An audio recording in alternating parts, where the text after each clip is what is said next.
Hello friends, more channel Assam Tech Info লৈ আপোনালোকক আকৌ এবাৰ স্বাগতম জনাইছো।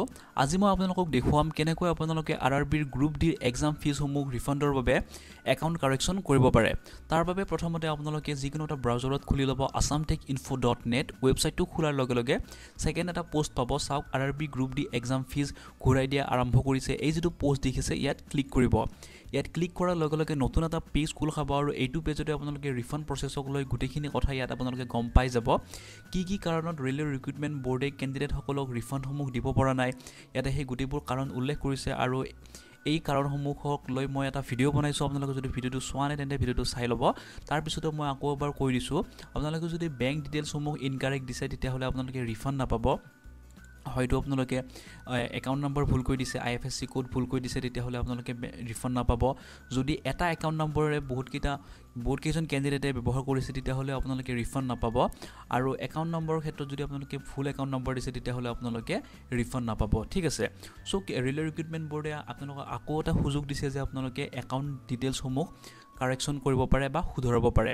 22 তাৰিখৰ পৰা 28 তাৰিখলৈকে আপোনালোকে এটা লিংক প্ৰভাইড কৰিব অৰ্থাৎ প্ৰভাইড কৰিছে। আপোনালোকে সেই লিংকটোত ক্লিক কৰি আপোনালোকৰ ৰেজিষ্ট্ৰেচন নম্বৰ আৰু যেটো ডেট অফ বাৰ্থ আছে সেই ডেট অফ বাৰ্থটো দি আপোনালোকে বেংক একাউণ্ট ডিটেইলছখিনি কাৰেকচন কৰিব পাৰে। ঠিক আছে। সো তাৰ বাবে আপোনালোকে তলত যাব। তলত গৈ আপোনালোকে চাওক এখন অফিচিয়েল নোটিছত ইয়াত দিয়া আছে আৰু আপোনালোকে তলত এটা bank account correction link for RRB fees refund. Okay, click here. ইয়াত ক্লিক কৰিব। ক্লিক কৰাৰ লগে লগে নতুন এটা ৱেবসাইট খোল খাব। চাওক ইয়াতে আপোনালোকে যি RRB তে এপ্লাই কৰিছিল সো সেই RRB টো সিলেক্ট কৰি ল'ব। হয়তো আমাৰ অসমৰ পৰা বহুতে গুৱাহাটীতে কৰিছিল গতিকে মই গুৱাহাটীত ক্লিক কৰিলো। গুৱাহাটীত ক্লিক কৰাৰ লগে লগে আপোনালোকে নতুন এখন স্ক্ৰীন পাব। ইয়াতে আপোনালোকে ৰেজিষ্ট্ৰেচন নম্বৰ আৰু ডেট অফ বাৰ্থ আৰু তলত এটা কেপচা আছে সেই কেপচাটো দিব লাগিব। ঠিক আছে। আৰু এটা কথা মন কৰিব যিসকল ক্যান্ডিডেটে CBT টেষ্ট এটেন্ড কৰা নাছিল বা CBT টেষ্টত এপিয়াৰ হোৱা নাছিল সেই সকল ক্যান্ডিডেটে এক্সামিনেশন ফিজটো ৰিফাণ্ড নাপায়। যদি আপোনালোকে বেংক ডিটেইলছ কাৰেকচনৰ বাবে কিবা মেছেজ বা ইমেইল পাইছে তেতিয়া হলে আপোনালোকে আপোনালোকৰ ৰেজিষ্ট্ৰেচন নম্বৰটো ইয়াত টাইপ কৰিব। তাৰ পিছত আপোনালোকৰ যেটো ডেট অফ বাৰ্থ আছে ডেট অফ বাৰ্থটো ইয়াত দি দিব।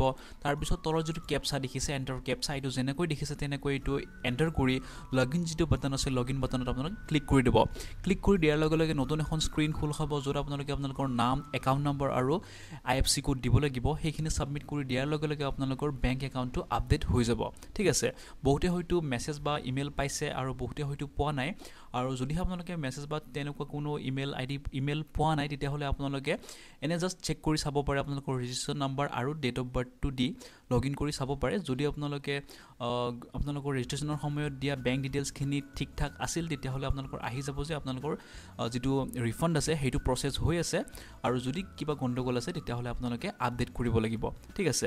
সো বহুত সিম্পল প্ৰসেস হয়। মই যিমান পাৰো সহজত দেখুৱাবলৈ ট্ৰাই কৰিছো।